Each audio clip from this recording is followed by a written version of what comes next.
Everyone to our community college STEM network research to practice clinic for August. We're super happy today to have Deborah Bragg with us to describe and give some insights to a really important topic on STEM pathways and student decision making.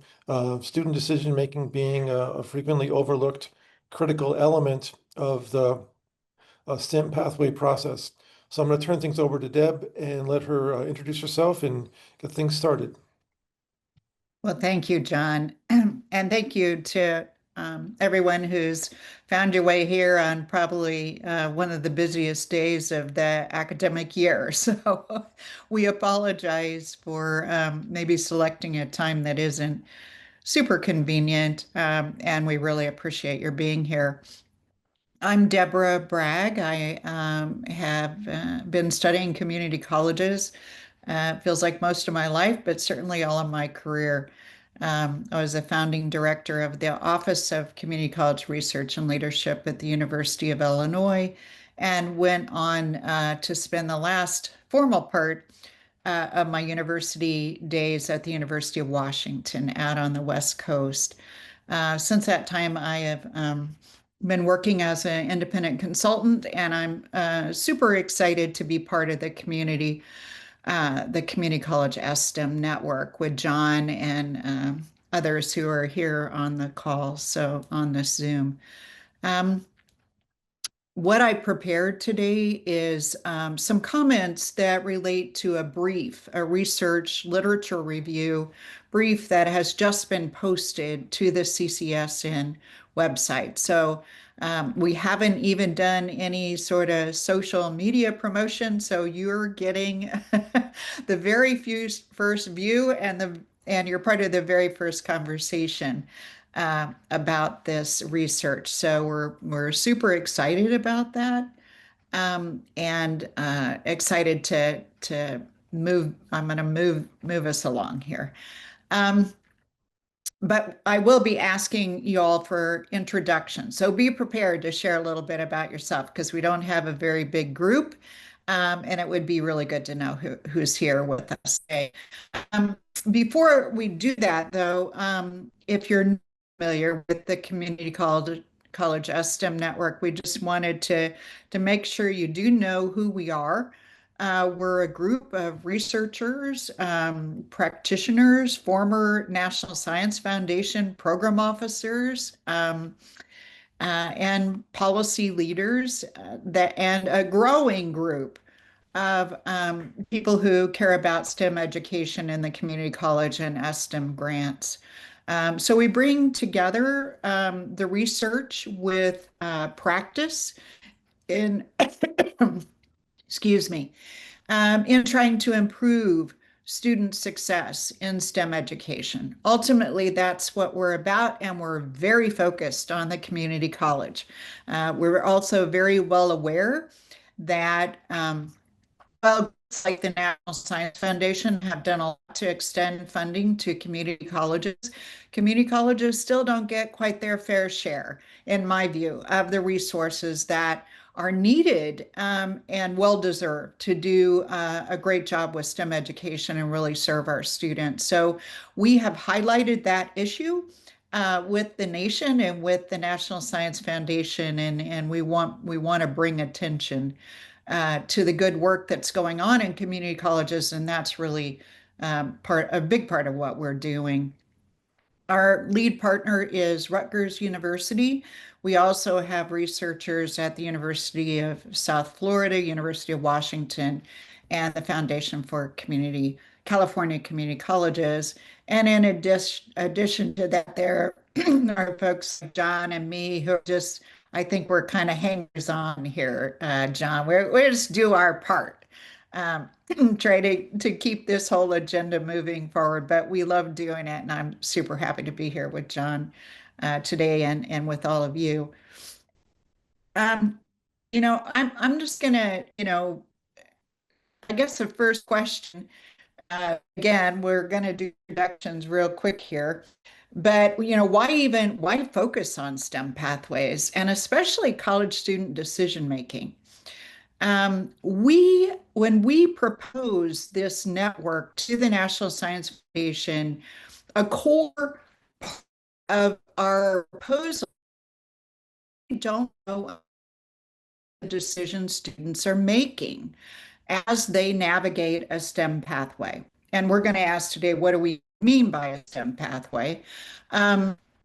But in thinking about STEM pathways, I really wanted to focus not just on what the institutions are doing to create better pathways for students, but what decisions do students make, and can we help students make maybe better decisions about their what ultimately affects their success. So that was really critical to our whole proposal. So wanted you to know that.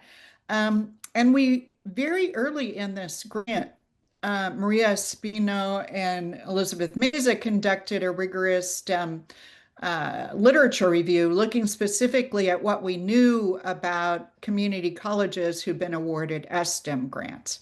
So that paper is also on our website. If you haven't seen that, it's really interesting. Again, we didn't find a lot of literature on STEM grants in community colleges, partly because we need more of those. But they did a great job of reviewing what's there. And I'll reference this again in my presentation. And then we just think the outreach that we do to the community colleges through your networks and your engagement with the CCSN is really super important. And we really want to keep this focus on STEM pathways and students at the center of our work. So that's why we're talking about what we're talking about today. We are going to do introductions. I also want to point out these slides will be available to you, and I've linked to that paper that's on the CCSN website. If you scroll all the way down to the bottom, there are three literature review briefs under publications in our website, and this brief is one of those just newly posted there. And then there are going to be opportunities for you all to share. So this is going to be an active presentation here, starting real quick. And with that, I'll bring up this slide, but we'd love to hear who you are, and I already recognize people here. So if you want to unmute and just introduce yourself, tell us who you are, where you work, what you do. It'll give us a little opportunity to talk before I start this saying more. So, Kristen, I think you were the first to hop on today. Yeah, absolutely. I'm Kristen Hofber, and I'm from Skagit Valley College in Northwest Washington. Let's see, I've been a PI of an SM grant for a while. We're going on our 7th year. We've had a couple. Yeah. Wow. But we're just finishing up. I've learned a whole lot from that experience, and hopefully we'll continue to receive funding. We'll submit again this year. Good for you. Yeah. Yeah. You may be setting a world record there for a community college PI. Well, COVID. Yeah, well, good for you. It's wonderful to hear about that sustained funding around STEM scholarships for community college. It's your students at Skagit. That's great. Yeah. All right. Who wants to go next? I will. It won't shock you, Deb. Yeah. Good morning, everybody. I'm Elizabeth Cox-Brand. I'm the director of the Student Success Center at the Oregon Community College Association. So I get the pleasure of working with all 17 of our community colleges in efforts to try to make things better for our students. So I'm here. I attend many of the different meetings and webinars of this network, and anytime I can glean a little more of the knowledge from Deborah Bragg, I'm always on board. So that's why I'm here today. Thank you for joining us, Elizabeth. It's always great to see you. And I can't see the full range of folks here. Is Eugene here? Good morning, everyone. My name is Eugene. I'm a professor of engineering and engineering technology at San Antonio College. I'm a graduate student in Purdue's engineering education program, and I'm the past chair of the California Engineering Liaison Council. So thank you all for hosting this session. Oh, fantastic. Thank you for joining us, Eugene. It's great to meet you. And I don't know if Will or Daniel are, they're also part of the CCSN team. Hey, Will. Yeah, I can introduce myself briefly. My name is Will Tyson. I'm a co-PI with CCSN. I'm also a co-PI on a Turnpike STEM grant at USF. Thanks for joining us, Will. And Daniel? And my name is Daniel Bernal. I'm living in the Twin Cities, Minnesota. I'm one of the external evaluators for the network. Thank you, Daniel. And Melissa, you want to introduce yourself too? Yeah, absolutely. Hi, everybody. I'm Melissa. Actually grew up in Minnesota, Daniel, so nice to see that represented. And I am a program administrator at the Education and Employment Research Center. I work closely with Deborah, and I'm at an interesting phase in life and just sent my son off to college, but many of his peers are headed into STEM at community college. So I feel very attached to their pathway and their and the work that we do. Well, that's fantastic, Melissa. I didn't know that. Look, I know about you were taking your son to college. I didn't know about his friends being in community college STEM. So Yeah. that's great. Are we missing anybody? John, let me know if I'm ever missing a hand raised or anything. Looks good. I think we got everyone. All right. Well, we're gonna dive in, and there will be a lot of time to share and just get your thoughts about some of this as we move forward. I'm presenting this slide just to give you kind of an advanced organizer for where I'm going. As I mentioned, the CCSN, we really framed our proposal to the National Science Foundation around better understanding the connection that students make between the decisions they're making to go to college, to major in STEM, to stay in STEM, to get a degree, to find a career in STEM, all of those really critical decisions and how they line up with how institutions and we as educators think about developing STEM pathways. If students are to be successful, I think we would argue that we want to optimize that relationship between how we design and construct and implement STEM pathways and students making good decisions about where they want to go as STEM students and how they want to complete their college, however far they want to take their college career and where that leads them into the workplace. So a lot of the comments and the literature that I've reviewed really help kind of, put some more detail around what does that mean and why is it important. So that's where we're starting. Added to that, I do think it's important for us to define what do we mean by a STEM pathway. We're using STEM pathway. If you look at the literature, there's tons of literature and people talking about STEM pathways. It isn't always real easy to figure out what they mean by a STEM pathway. The National Academies of Sciences, Engineering, and Medicine has come out with a brand new, fantastic resource at this link on STEM education. And in there, they define STEM pathways as the numerous ways learners move between different STEM learning experiences across different settings and how these varied experiences can contribute to the development of proficiencies in STEM disciplines. And that includes perceptions of those disciplines and a sense of competence and identity in STEM.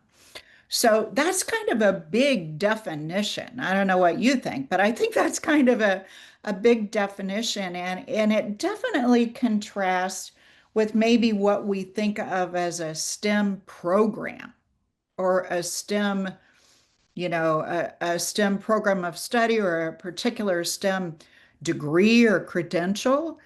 It's much broader than that. So it gives us a sense that we're really looking at how students move through their STEM education. How do we construct that in a way that enables them to perceive in themselves as a STEM student, a competent STEM student, and in the future pursue a STEM career. So keep that big definition in mind. And I've thought this for a long time and written about it. We tend to sometimes conflate what we mean by a particular STEM program with something that's larger, something that's more continuous, not as finite as a program when we're talking about pathways. And my next question then is I'm going to put these questions throughout. How closely does this definition fit your thinking about a STEM pathway? Is this definition consistent with how you've been thinking about STEM pathways, or is there anything new there, any nuance to that that strikes you as interesting and important? Would you mind putting that definition back up, Deborah? Yep. Thank you. Yep. Happy to do it.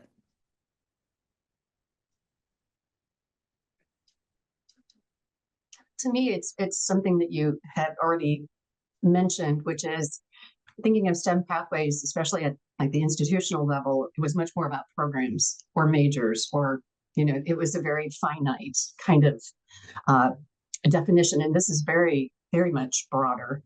And I also am interested in how they have added the identity in STEM, and curious about what they mean by that. And that's something about how we get the students engaged and how we help them to form that identity. And so I'd love to hear your thoughts about that. Yeah, for sure. We'll kind of dig into that in a little bit here for sure.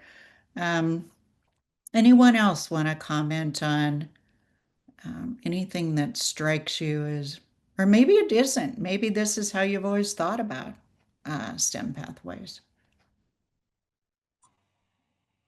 I think it takes into account some of the beginning steps for STEM that are overlooked.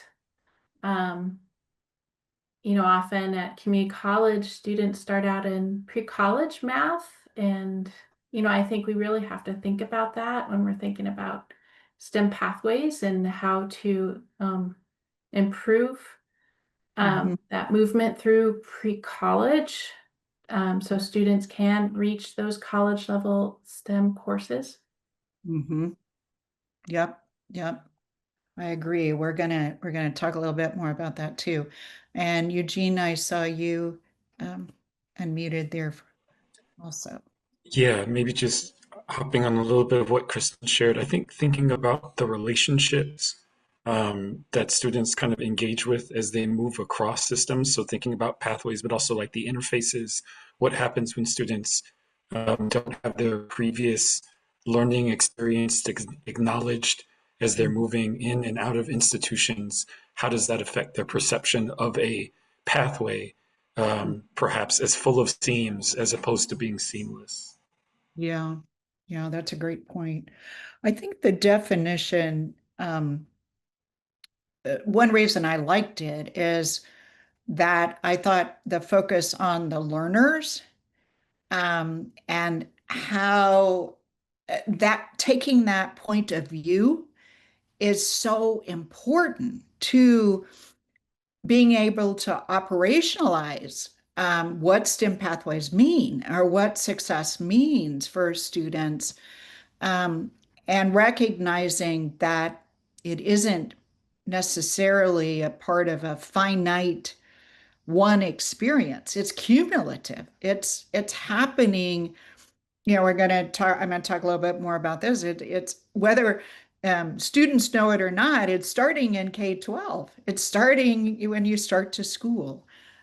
So that recognition, and then how over time students come to maybe appreciate and recognize themselves as even having the potential to enroll in STEM or to be part of STEM is part of that identity piece that Elizabeth, you mentioned. So I like this definition. I hope you'll, when you see the paper, that reference is there, and it's a really nice, brand new source from the National Academy. So good thing to know about. I'm gonna I'm gonna talk for just a few minutes about this idea of pathways. Um, I reviewed the literature and I looked at very current literature. I didn't go back. I went back to 2020 when I did this lit review. And I tried to really identify what are the primary ways in the literature in STEM education, in the community college, but higher ed as well. How do we talk about pathways? And what I found were these four major categories. So I'm just going to comment on those kind of quickly, and then we'll talk about them. But the first is the way we talked about it in our CCSN proposal. And that was, we talked about student pathways. So this blending of STEM education for students and recognizing that students have some autonomy here. They are making decisions. And understanding what those decisions are really part of recognizing the student's pathway, and how they navigate their education. And if you think about it, think about from the day you decide to go to college to your career, how many decisions students are making, from big decisions about a major to what time of day do I want to take a class? Or am I going to see a tutor or not? There's just a multitude of decisions, and recognizing the student as that autonomous individual decision maker that they are, I think honors students as a part of this college relationship. And that's an important perspective. I would encourage you, if you have not read Julie Wang's work, On My Own, I don't know if you can see, that is one of her books in which she talks about STEM transfer pathways. I'm going to say more about transfer pathways, but I'll put in, try to put in the chat here when we're talking, a little more information before we get off here about Julie's work. But she often uses this kind of way of talking about STEM education, about the student pathways. So that's an important thing to recognize. I would say the next most major framing of pathways in the community college is transfer pathways. So we have a ton of stuff on transfer pathways, how they work, how they don't work, how students understand them or they don't understand them, the particular around credit loss. There's just a lot in our literature. So I recognize that sometimes, particularly in the community college, when we talk about STEM pathways, there's almost an immediate assumption that we're talking about transfer. And that's often how people are writing about it. Not all STEM students in the community college transfer. And so it is that pathway with many often many options. But transfer is an important part of the STEM community college literature and what we know about that. And again, Julie Wang is a really great researcher that you might want to check out her work. Um, the other area that's pretty predominant is the idea of STEM career pathways. And when we're typically in that literature where we're talking about career pathways, there's a more direct link between the community college education and that STEM focus and work, getting a job. What's the relationship for the student as they think about their STEM education and moving into a STEM career? Um, so, and that's a pretty big body of work too. And what, so we talk a lot about that in the literature about what that looks like and how that's working. I want to point out because of just my my work over the years, STEM transfer pathways and STEM career pathways don't have to be different. They can be combined. All of these pathways and ways of thinking can be integrated. And when we're thinking then about STEM education and STEM grants and what students are going to do, it may be useful for us to understand the connections that students make for sure between career and transfer. So how do we as educators facilitate and encourage when that makes sense? And then the fourth big bucket is really prominent in the community college literature around guided pathways.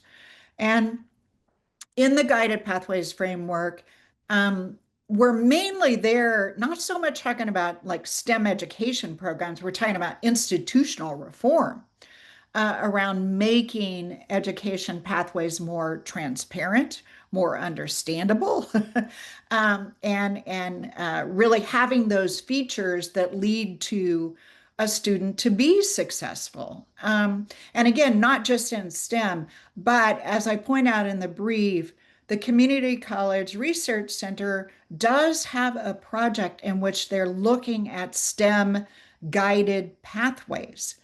And I cite that in the report. John Fink is leading that work, and they intend to come out with some factors that they think do contribute toward student success when we conceptualize STEM as guided pathways or part of that guided pathways approach. So that's really quick. There's a little bit more in the paper and definitely more resources. Let's see.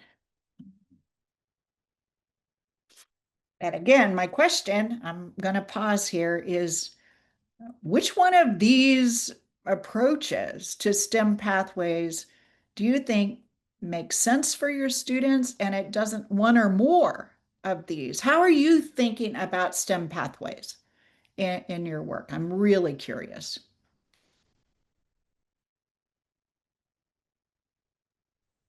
I can go. Thank you, Kristen.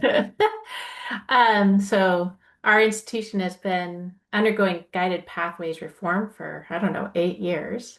And part of our grant was working on guided pathways and just improving STEM pathways to degree completion. That was one of our big focus points.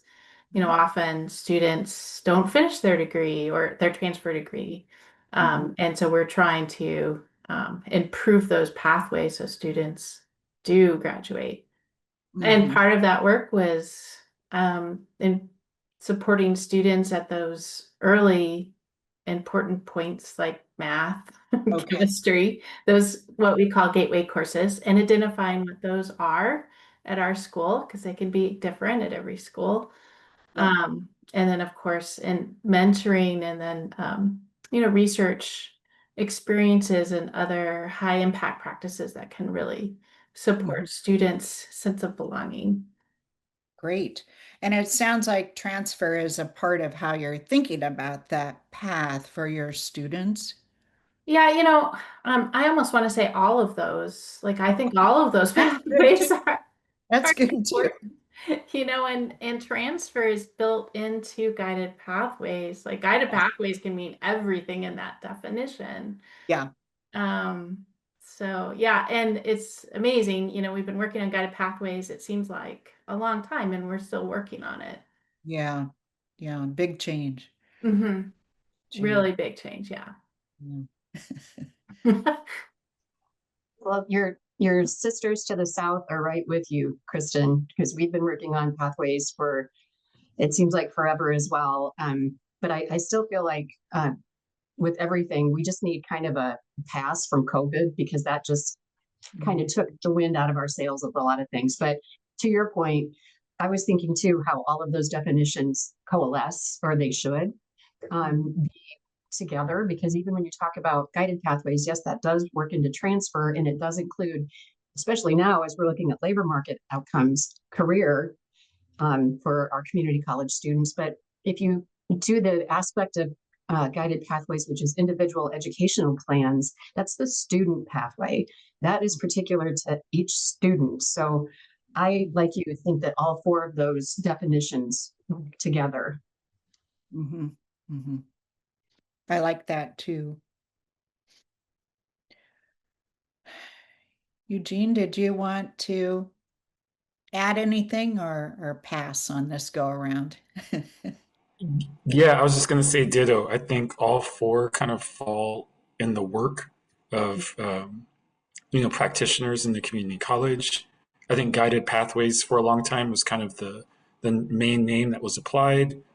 I think I think the research does a good job of kind of categorizing, from my understanding, student STEM pathways. Um, and I think where there isn't as much work done or where students could be more impacted is in career pathways. Uh-huh. Kind of in the same way that I feel about transfer pathways, that's where students see kind of a break. Overall, I would say like students have this aspiration and it doesn't fit necessarily one of the definitions, right? Students want to do all of the things. They want to know all of the things that they're capable of. And I think that's where we as institutions and partners kind of maybe can do a better job kind of clarifying how our work fits into their aspiration. Yeah. Yeah. I have a very good example of that comes out of our early case study research with the CCSN. We were interviewing students in Washington State and who are part of STEM education. And one student indicated when they came to the community college, they were in a technical program and they did not realize that that program was essentially terminal. It wasn't until they got involved with other students in STEM that they learned that they could be part of a transfer program. And the student shifted their major then from that technical program to, I believe, mechanical engineering.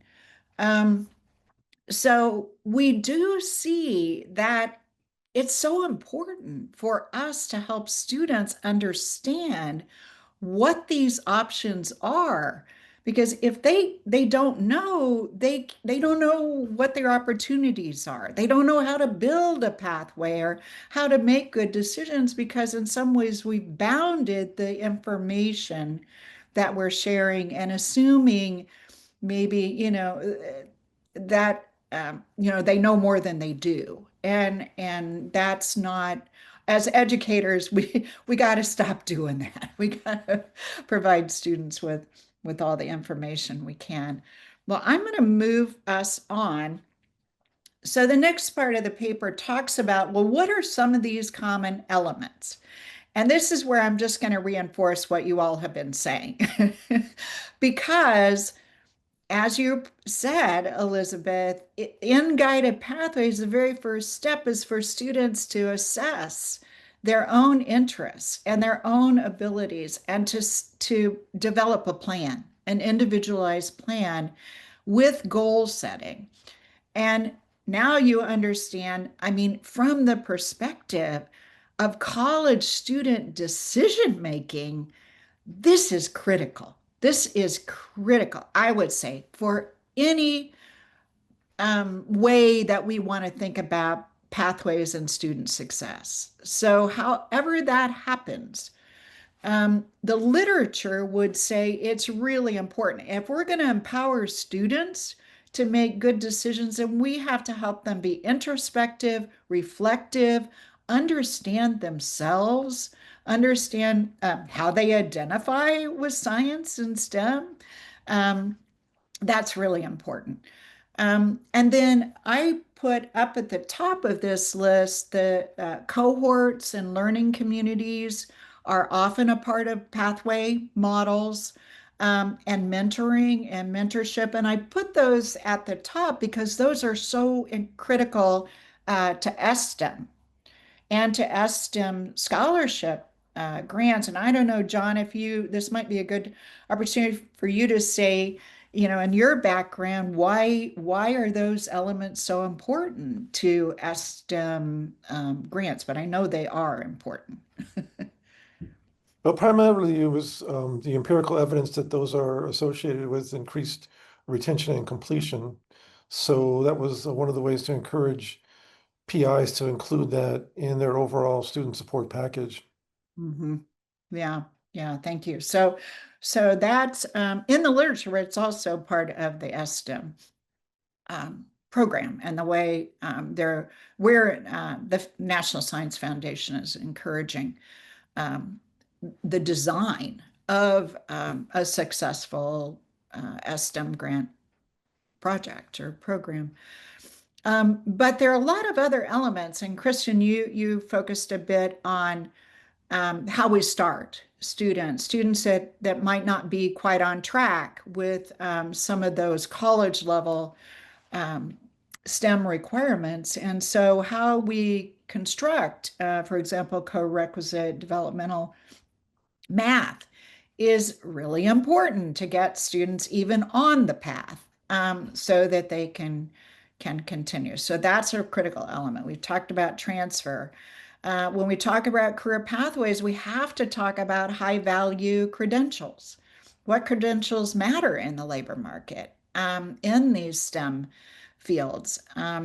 So that's important. It's not just a bachelor's degree or even an associate degree. There are other credentials that really matter. I mean, look at a field like computer science and information technology. Oh my goodness. The credentialing there is kind of mind-boggling to me, but it's really important. So all of these elements, many of these showed up in that systematic literature review that Maria Espino and Elizabeth Meza did. So you can see what the evidence is in the literature. Again, not a lot, but some evidence around the fact that these kinds of elements are associated with in some sort of student success in STEM. And that varies, the outcomes vary. But these can be really important to STEM education and to student success. So I know there's others, but these are the ones that really stand out in the literature on STEM education in the community college.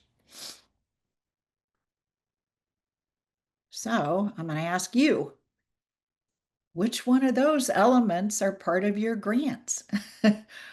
Where are you leaning in to elements that were there? And I'll move this back again so you can see it. I'd love to hear, we know a little bit already.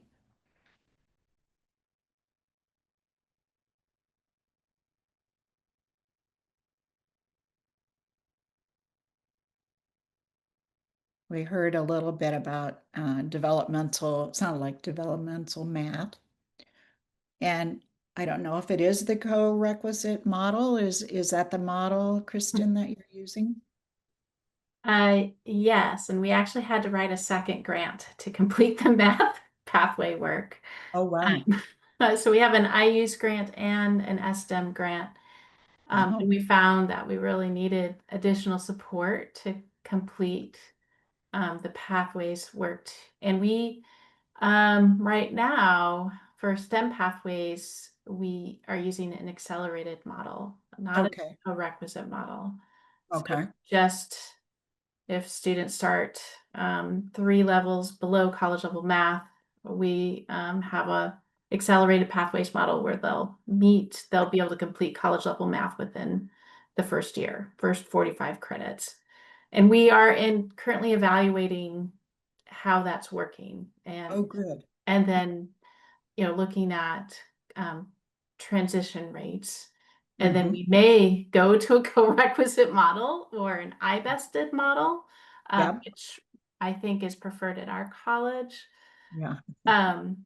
if we see that there's no improvement. So it's taken a while. We've been working on math pathways for 4 or 5 years. Yeah.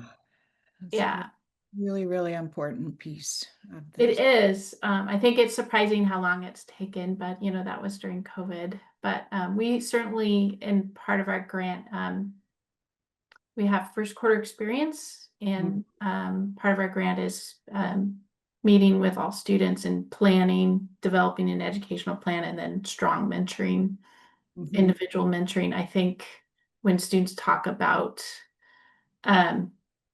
their experience in the program, they really highlight those elements: mentoring, support from faculty, and educational planning. And then we are a small college, so we have that natural cohort feeling in our STEM classes already. Ah, nice. That's super helpful. And Yeah. one thing we are seeing as we get to know more about STEM scholarship grants in the community college, it's interesting to see how people are designing around different clusters of these elements.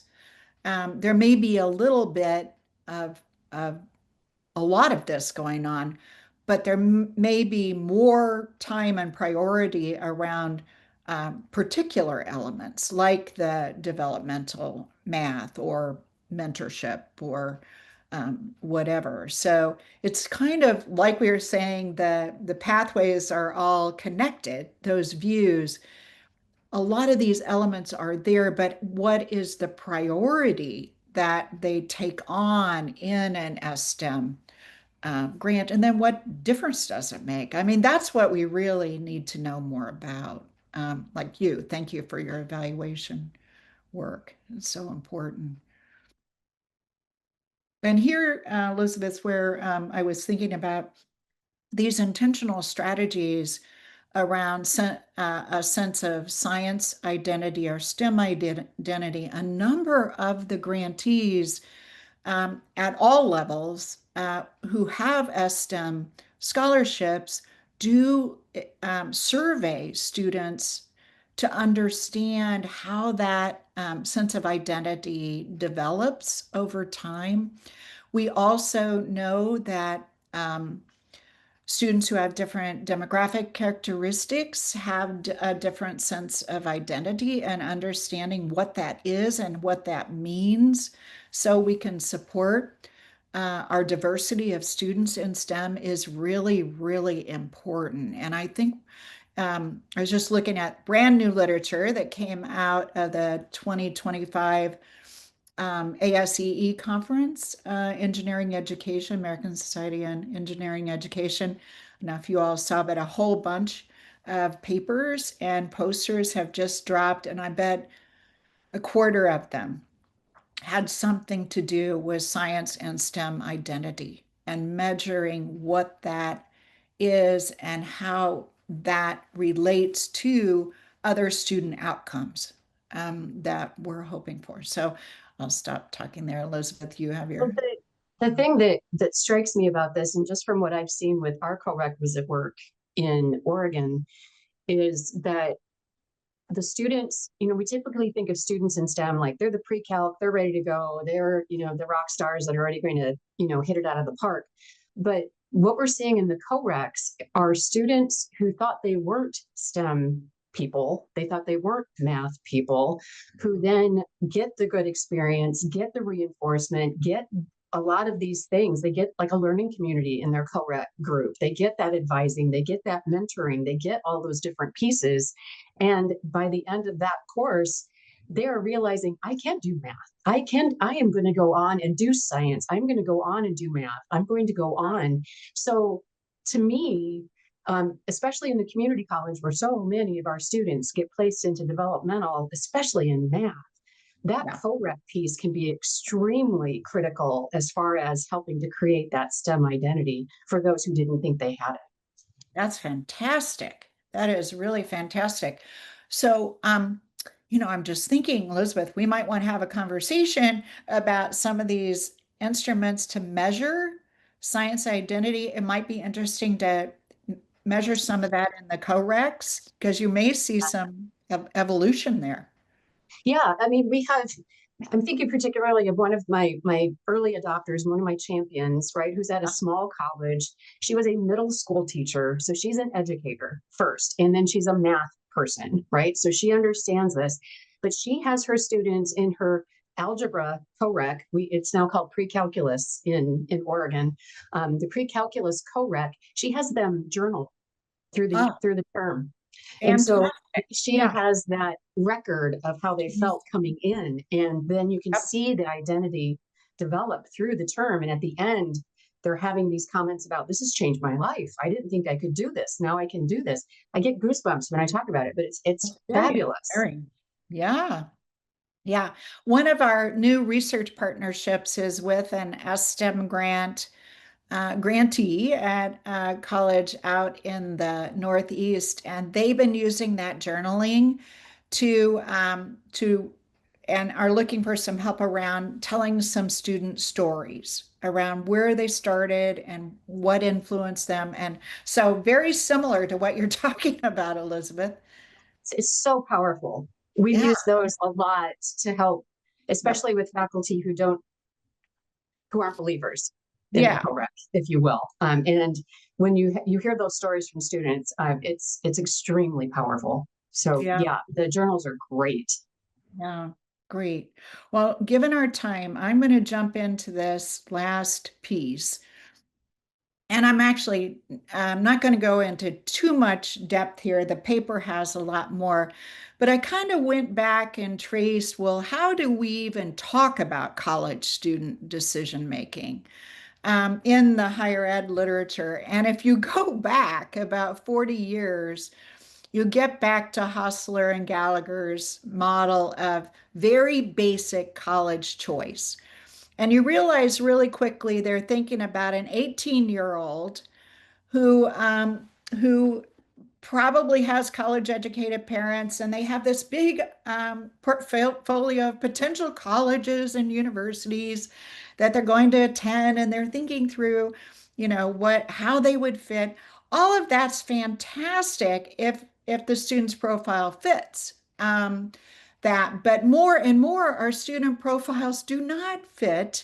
And that is not really the way students are making choices. Plus, this only recognized like a student choice is which university or college to attend. And then apparently after that, everything was just like, you're you're a prisoner and, things just roll out for you. I don't want to be too negative because, Don Hostler's a great guy. Laura Perna came along and said, wait a minute, it's way more complicated than that. When students are making decisions that they are individual decisions that are based on disposition and behavior, but they're nested when then their experience in school, in, what the higher ed context looks like, what the economy looks like. It's much more complex than that. And that's really important. And I think Laura's work adds a lot.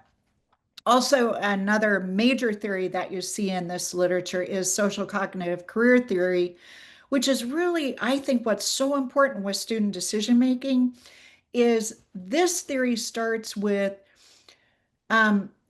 the way we make decisions and the decisions we make are fundamentally connected to who we think we are as people.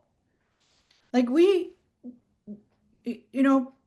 all are different. We all have different understanding of ourselves. And so part of what I think you see in the literature here is an understanding that we have to attend to students' psychological profiles. We have to understand students deeper in the ways they understand and themselves. Like we can't make good decisions if we don't really know who we are, what we want to do. And so education, a STEM pathway, needs to recognize that. And I do think that's where some of the theories around sense of belonging and science identity and the increasing attention we're paying to mental health is all connected to ultimately a student's decisions about the pathway. I'm a big fan of Gavin Moody's work on capabilities.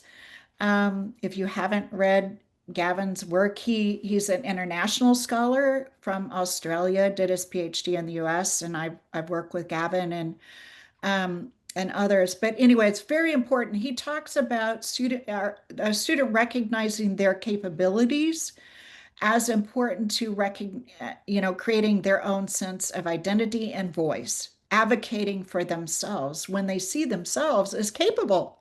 That's kind of what we were just talking about. Those students who are in, developmental math didn't even think of themselves as capable until they had achieved in a way that was super important to their identity. And then finally, I'll just draw your attention to Kelly Wickersham's work. She has written about college student decision making in the community college context, and I describe her work a little bit more. She is a graduate of Julie Wang at the University of Wisconsin. And Kelly really kind of goes deeper into what are these factors that really influence a community college student decision making. And I have that in the slide here. She starts with so many of our community college students have such dire economic needs. So that desire to find a career that can lift someone maybe out of poverty or into the middle class is a driving factor for community college students. That I can just say that would be maybe different than a student who's never known poverty or the middle class. So that's an important factor. And then from there, what transfer would mean for them.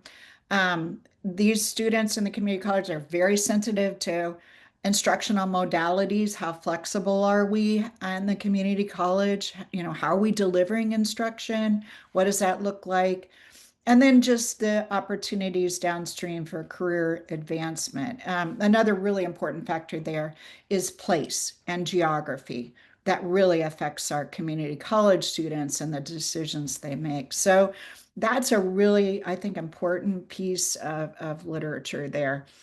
And just to get through this, I'm almost done because we talked about this earlier, but the community college is uniquely situated. So in some ways, I believe those connections to K-12 are continued to be important. And the students who come to the community college have had different experiences and preparation. They may or may not have had an opportunity, for example, to enroll in anything having to do with computers or computer science or literacy and they may have been steeped in that in K-12. So understanding how students are deciding based on where they came from through the educational system, that focus on developmental education, and the attention that we pay to that in STEM pathways in the community college, because some of our students don't need developmental math. Some do and some don't. So, how do you design a pathway knowing that? That's really important. I always have to point out that Not every student who wants a bachelor's degree in a STEM pathway has to go to a university. In 24 states, they can get a bachelor's degree potentially in their own community college. So there's another big change in how we think about pathways. And then again, just how important careers are and career mobility are to our community college students. We can't make assumptions that students know what these careers in STEM are. And if we do, we're probably then making we're making decisions that might not be in the best interest of our students because we really need to know what they think. So that kind of gets us then back to the beginning. It's like, oh, this is complicated. There's a lot here. And we're, as educators, we're like right in the middle of this thing, trying to think through what's best, for our students. So I'm going to end with this and ask you to kind of jot down maybe some notes if you haven't or would like to share with colleagues, and also encourage you to reach out to John or me to have a more extended conversation about this, and anything that's piqued your interest. But before we end, I want to open it up again, and ask you, like, what are the decisions that you're making about STEM pathways that may be influencing the decisions your students are making about, what is that complex relationship? What does that look like in your college, and what are maybe some takeaways from this that you'd like to share?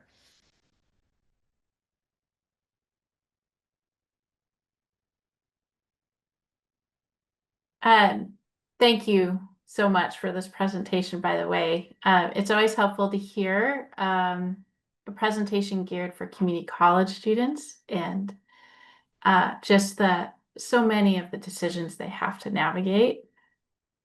Yeah. The talking about career pathways, student identity, and how we have to really talk about some of those ideas really early on. We've talked about this at our college, but everyone is so stretched. Sometimes you talk about ideas, but you don't make any progress on those ideas. So that's just hearing this again. I'm like, okay, we have to circle back and really think about, that's like our next step, I think, for guided pathways work, thinking about how to really expand more career exploration, but also just being very intentional about talking about different types of careers, not only in the, like general chemistry, but earlier on. Yeah. We're also thinking about student identity. You bring up very important points about identity and sense of belonging, and we're starting to survey students and measure that before and after, like high impact practices, to see if that changes. Yeah, that's great. To really understand, we have a lot of emphasis on course-based undergraduate research. Well, is that making a difference, right? Does that change? Do students report feeling, a higher sense of belonging, and we have a simple survey measure for student identity, and does that improve? Yeah. Well, thank you. Thank you for sharing that. I appreciate your comments too. Anyone else want to add?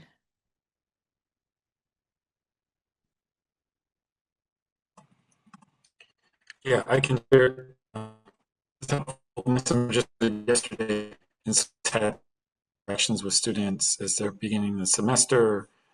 I think for me at this point, there's a tension for institutions in dealing with enrollment and kind of understanding program design. I think departments, divisions, different metrics that are student of success in the long run. Particularly about, I think I'm freezing. I'll go ahead and pause. Yeah, I got a little bit though. You were talking about tensions between enrollments and program design, and community colleges are unique entities. Enrollments are very important as the major, source of revenue. So it's but but it's so important that we design programs so that students can be successful. So as an educator, that's that's always my priority, but I'm not always in charge. So um, thank you for sharing that, Eugene. We're at the end of our time. I would love to have had more time. And again, please feel free to reach out. My info is on the CCSN website. I do want to ask you to real quick survey. Daniel will shoot me if I don't get your input. So Kristen, and it looks like we lost Elizabeth. I'll follow up with Elizabeth, Daniel, because I know her quite well. But if you all could do just this quick survey, that would be super helpful to us. And we so much appreciate your time. Thank you. Thank you. You're welcome.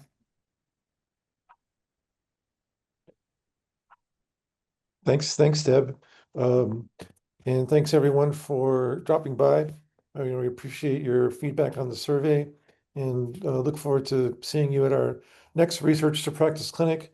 I'll also throw out that we have a new grant writing workshop series starting up in October for you or anyone that you know at a two-year college that's interested in submitting an STEM proposal this year. So this series of 1 hour workshops to walk you through preparing a competitive STEM proposal to the current solicitation. This is no charge for this. This is a service provided by the CCSN. So, Kristen, if you're submitting, it's been a while since you submitted one, so you might be a little rusty on the solicitation. So drop by and Dave Brown and myself will sharpen up the talking points on your proposal and help get you funded for another 7 years. Appreciate that. Yeah. He's not kidding either. Yeah, we This is the did go-to guy. submit. We did submit this past year and we're not successful. So now I'm like, okay, we are rusty. We need to improve this. So I will take all the help we can get. Yeah, come around, Yeah. and we can have a separate one-on-one to debrief with your reviews from the last one and see where you might want to head this time. Yeah, appreciate that. Thank you. Well, thanks, everybody. Have a great start of the semester.